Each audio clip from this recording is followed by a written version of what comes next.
एक नहीं, दो नहीं, तीन नहीं, सीधा सीधा 48 सीटों पर एक बड़ा बम फूटने वाला है।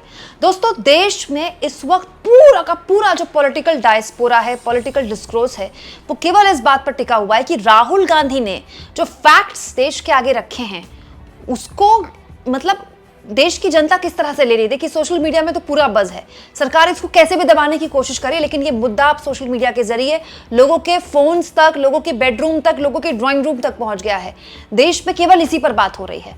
लेकिन अगर आप सोच रहे हैं कि ये मामला यहीं पर रुक गया है, तो ऐसा नहीं होने वाला है। दोस्तों, इस वक्त की एक बहुत इंपॉर्टेंट खबर मेरे हाथ लगी है।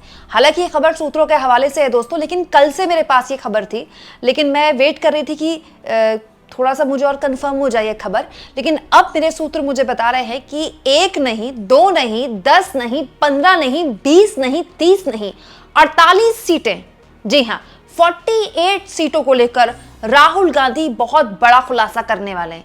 राहुल गांधी देश को बताने वाले हैं, 48 सीटों का डेटा उनके पास ऐसा हाथ लगाया है जिसके जरिए वो एक बार फिर से वैसे ही साबित कर सकते हैं कि देश में वोट की चोरी कथित तौर पर चल रही है, जैसा कि पहला उन्होंने कर्नाटक के महादेवपुरम की सीट पर किया था।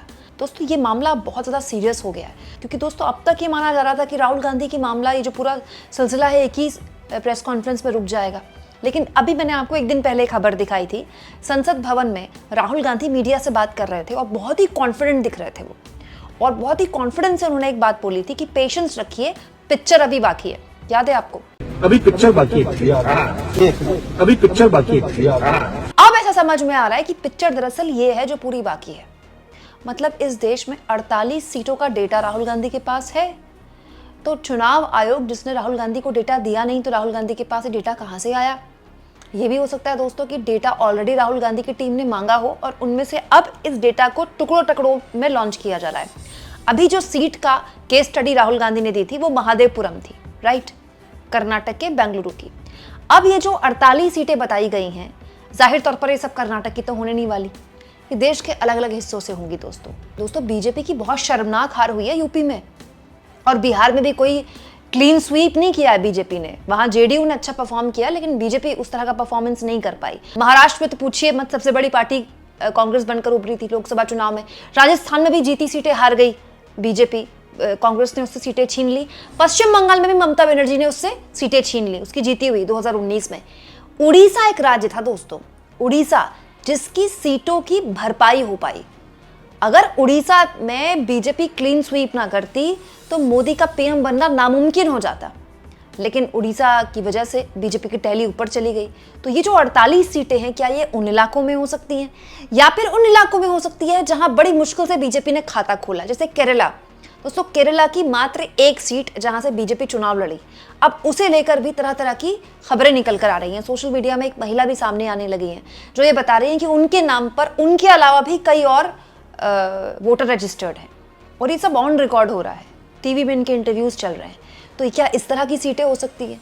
महत्वपूर्ण ये है दोस्तों कि इस पूरे नैरेटिव का नफा नुकसान क्या है, इस पूरे नैरेटिव का हासिल क्या है। देखिए, बहुत सारे लोग ये बोल रहे हैं, बोलना शुरू भी कर दिया कि राहुल गांधी क्या उखाड़ लेंगे।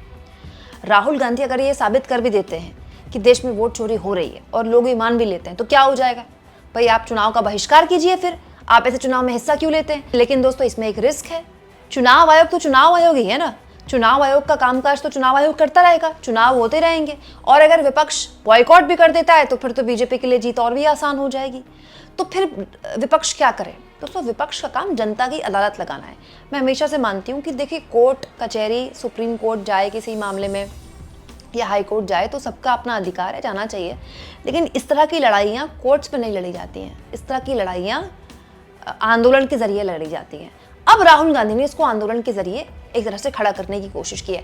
आगे लोगों के लिए ये चलताऊ हो जाएगा या फिर लोग इसको और सीरियसली लेंगे, इट्स टू अर्ली टू से। लेकिन ये दुखद है, वैसे ये भी अपने आप में बड़ा अजीबोगरीब हमारे देश का माहौल बताता है कि इस देश में एक गालीबाज कॉमेडियन वाहियात हरकतें करता है, अपने शो में गंदी गाली बकता है, उसको लेकर दोस्तों सोशल मीडिया में इतना गुस्सा दिखाई देता है, उस बेचारे को जेल डाल दिया जाता है, उसके साथ ही जिन्होंने गालियां बकी थी वो भी जेल चले जाते हैं, उनका करियर तबाह हो जाता है उनका, वो कोर्ट कचहरी के चक्कर लगाते हैं।